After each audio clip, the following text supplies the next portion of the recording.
Hello guys, this is Pradeep Bhagat. Welcome to my YouTube channel PK7P।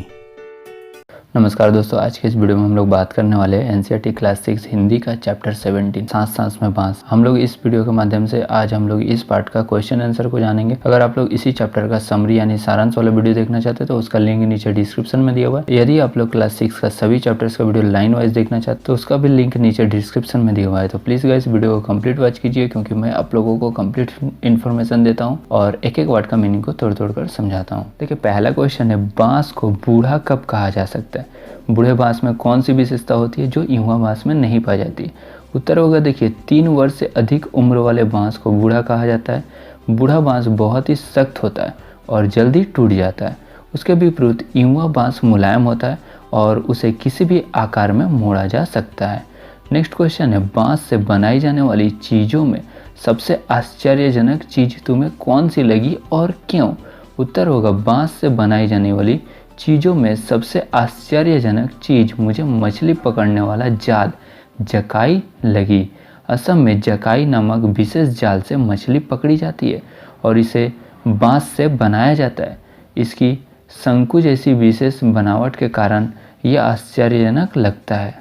और हाँ guys, आगे बढ़ने से पहले ज़रा इस वीडियो को लाइक कीजिए, चैनल को सब्सक्राइब कीजिए और नोटिफिकेशन बेल को ऑन कर लीजिए ताकि आगे आने वाली वीडियोस का भी लुत्फ उठाते रहें।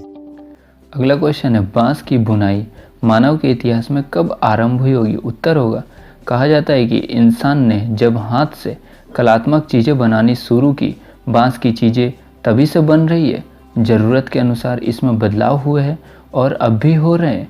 कहते हैं कि बांस की बुनाई का रिश्ता उस दौर से है जब इंसान भोजन इकट्ठा करता था, यानी घूम घूम कर जंगलों में भोजन इकट्ठा किया करता था। शायद भोजन इकट्ठा करने के लिए उसने ऐसी डालियानुमा चीज़ें बनाई होगी। क्या पता बया की जैसी चिड़िया के घोंसले से टोकरी के आकार और बुनावट की तरकीब हाथ लग गई हो। अगला क्वेश्चन है, बांस के विभिन्न उपयोगों से संबंधित जानकारी देश के किस भूभाग के संदर्भ में दी गई है? एटलस में देखिए, उत्तर होगा, बांस के उत्तर पूर्वी क्षेत्र के 7 राज्यों जैसे अरुणाचल प्रदेश, असम, मेघालय, नागालैंड, मणिपुर, मिजोरम, त्रिपुरा में बहुत पैदा होता है। अगला क्वेश्चन है, बांस के कई उपयोग इस पाठ में बताए गए, लेकिन उसके उपयोग का दायरा बहुत बड़ा है। नीचे दिए गए शब्दों की मदद से तुम इस दायरे को पहचान सकते हो। संगीत, मच्छर, फर्नीचर, प्रकाशन, एक नया संदर्भ। संगीत का होगा, देखिए, बांस से बांसुरी व अनेक वाद्य यंत्र बनते हैं और कई यंत्रों को बजाने में इसका उपयोग किया जाता है। मच्छर होगा, मच्छरों से बचने के लिए मच्छरदानी बांस के माध्यम से लगाई जाती है। फर्नीचर, बांस से घर की सजावटी एवं बैठने का सामान जैसे कुर्सी आदि बनाया जाता है। प्रकाशन के लिए जरूरी कागज काफ़ी मात्रा में बांस के द्वारा ही बनाया जाता है। एक नया संदर्भ, बांस के द्वारा अचार, मकान, औजार आदि के साथ अन्य घरेलू सामान जैसे हाथ का पंखा, अनाज का छाछ आदि भी बनाए जाते हैं। नेक्स्ट क्वेश्चन है, इस लेख में दैनिक उपयोग की चीज़ें बनाने के लिए बांस का उल्लेख प्राकृतिक संसाधन के रूप में हुआ है। नीचे दिए गए प्राकृतिक संसाधन से दैनिक उपयोग की कौन कौन सी विशेषताएं बनाई जाती है? उत्तर, चमड़ा, घास के तिनके, पेड़ की छाल, गोबर, मिट्टी। अब देखिए, प्राकृतिक संसाधन है और दैनिक उपयोग की वस्तुएं। चमड़ा क्या है? प्राकृतिक संसाधन, जैसे उसका दैनिक उपयोग की वस्तु। चमड़ा से क्या बनाया जाता है बोलिए? जूते, पर्स, वस्त्र, बैग, थैले, बेल्ट आदि। घास के तिनके से जमीन पर बिछाने वाले आसन, टोकरिया, चटाइयाँ आदि बनाए जाते हैं। पेड़ की छाल से अगरबत्ती, कागज आदि बनाए जाते हैं। गोबर से उबले दवाइयाँ, खाद आदि बनाए जाते हैं। मिट्टी से बर्तन, मूर्तियाँ आदि बनाई जाती है। नेक्स्ट क्वेश्चन है, भाषा की बात यानी हिंदी व्याकरण। बुनावट शब्द बून क्रिया में आवट प्रत्यय जोड़ने से बनता है। इसी प्रकार नुकीला, दबाव, घिसाई की मूल शब्द में विभिन्न प्रत्यय जोड़ने से बने हैं। इन चारों शब्दों में प्रत्यय को पहचानो और उनसे 3-3 शब्द बनाओ। इन शब्दों को वाक्य में भी प्रयोग करो। देखिए, अब यहाँ पे शब्द दिया गया है, उसका मूल शब्द क्या होगा, प्रत्यय क्या होगा और उससे वाक्य बनाना है। शब्द में बुनावट दिया गया, इसका बुनावट में मूल शब्द जो है वह है बून और प्रत्यय क्या है, आवट। अब आप बोलिए, प्रत्यय किसे कहते हैं, उपसर्ग किसे कहते हैं?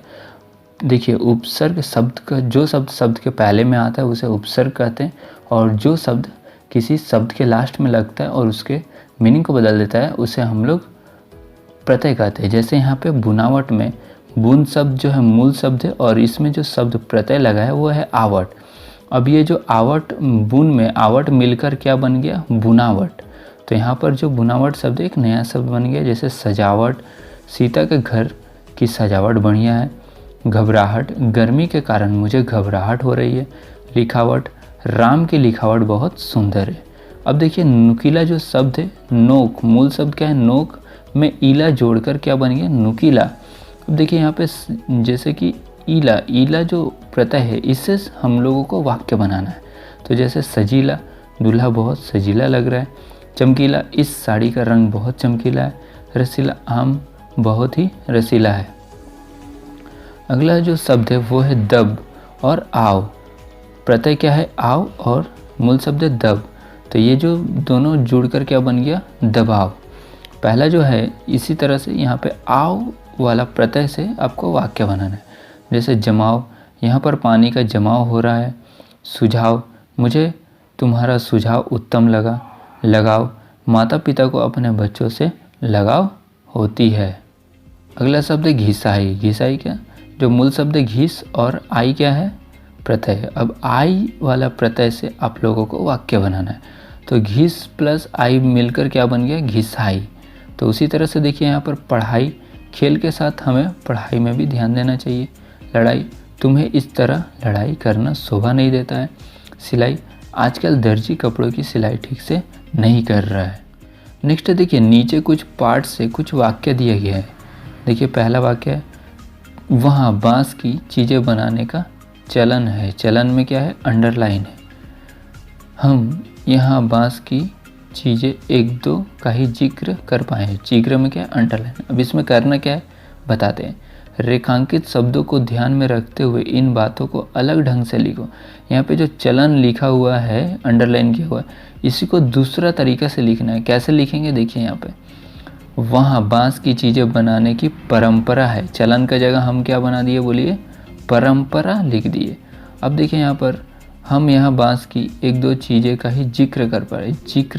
जिक्र को हम लोग कैसे लिखेंगे, देखिए, हम यहाँ बांस की एक दो चीज़ें के बारे में ही बता पाए हैं। ठीक है, जिक्र का मतलब लिखे यहाँ पे बता पाए हैं। अब देखिए यहाँ पे मसलन जो है अंडरलाइन है। आसन जैसी छोटी चीज़ें बनाने के लिए बांस को हर एक गठान से काटा जाता है। उदाहरणों के लिए आसन जैसी छोटी चीज़ें बनाने के लिए भी बांस को प्रत्येक गांठ से काटा जाता है। उसका बाद देखिए खपच्चियों से तरह तरह का अंडरलाइन है। यहाँ पे टोपियाँ बनाई जाती है। उत्तर खपच्चियों से विभिन्न तरह का जगह में हम लोग क्या लिखे, विभिन्न प्रकार की टोपियाँ बनाई जाती है। अगर आप लोग क्लास 6 का सभी चैप्टर्स का वीडियो लाइन वाइज देखना चाहते हैं तो उसका लिंक नीचे डिस्क्रिप्शन में दिया हुआ है। यानी क्लास 6 का हिंदी का प्लेलिस्ट का लिंक आप लोगों को नीचे डिस्क्रिप्शन में मिल जाएगा। तो प्लीज़ गाइस प्लेलिस्ट को जाकर जरूर चेक कीजिए, आप लोगों को सभी चैप्टर्स लाइन वाइज बहुत ही अच्छे से मिल जाएंगे। आई होप गाइस आप लोगों को यह वीडियो हेल्पफुल लगी। फिर भी आपको कोई डाउट्स है तो आप हमें फेसबुक, इंस्टाग्राम या ट्विटर पे फॉलो करके आप हमारे साथ जुड़ सकते हैं। मैं प्रदीप भगत मिलता हूँ आपसे एक नए वीडियो में एक नए टॉपिक के साथ। तब तक के लिए बाय बाय, टेक केयर, जय हिंद।